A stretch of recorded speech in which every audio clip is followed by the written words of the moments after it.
I'm not saying that you are wicked or masamang tao kayo. I just here to deliver what is the truth.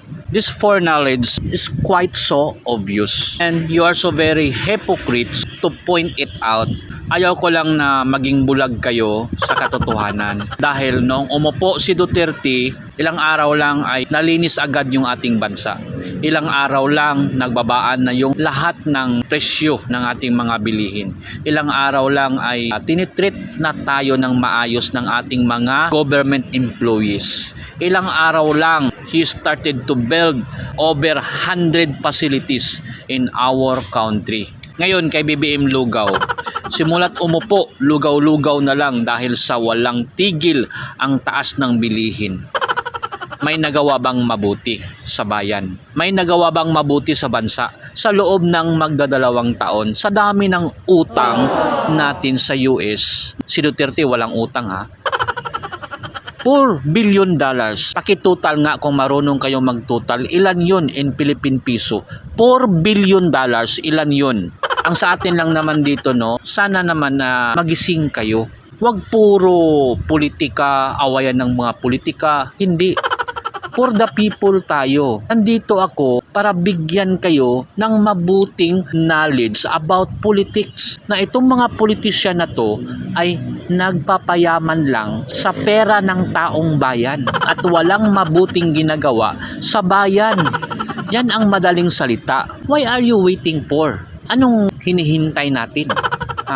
Kung totoong may malasakit at kung totoong sincere yan na magsiservisyo sa tao, unang araw pa lang nagbabaan na yung presyo. Like digong, unang araw pa lang nalinis na yung bansa. Hindi katulad ngayon, sobrang dumi, naglalabasan na lahat ng mga adik at maraming nabibiktima na mga inusinting babae. Meron bang ginawang sense of urgency? Pinahalagahan ba ang buhay ng ating mga inusinting mga mamamayan? Wala. No? Araw-araw may pinatay.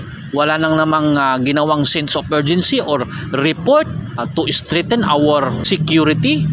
Alagaan ang ating mga kababayan dahil siya yung commander-in-chief. Responsibility niya ang alagaan at protektahan at i-prevent yung crime. Ganun po yung gawain ng isang leader dahil siya po ay isang executive, leader of all the leaders, leader of all executive departments. Siya po yung commander-in-chief. Siya po ang lahat-lahat. Siya po ang may command sa lahat. At wala nang iba like Duterte at kung sino-sino pang nakaraang mga presidente. Ang sa atin lang ba, maging maayos lang tayo. Pag puro salita at naniniwala kayo na walang gawa, pakiramdaman ninyo, lumabas kayo ha, pakiramdaman ninyo lahat ng nangyayari sa labas. Kung ito ba ay may katotohanan. Kung hindi ba nagmamahalan yung mga bilihin, na walang tigil yung pagmahal ng ating mga bilihin, at kung hindi ba lumalabas yung mga adik at yung mga buang ngayon na kahit maraming tao ay namimiktima ng mga inusinting tao. Ganun lang po, very simple lang yung pagdetermine sa mabuting president. Sa panahon ngayon, talamak na talaga ang mga phishing scams. Kaya kailangan natin protektahan ang sarili natin. Lalo na ngayon, dumadami na yung mga manluloko.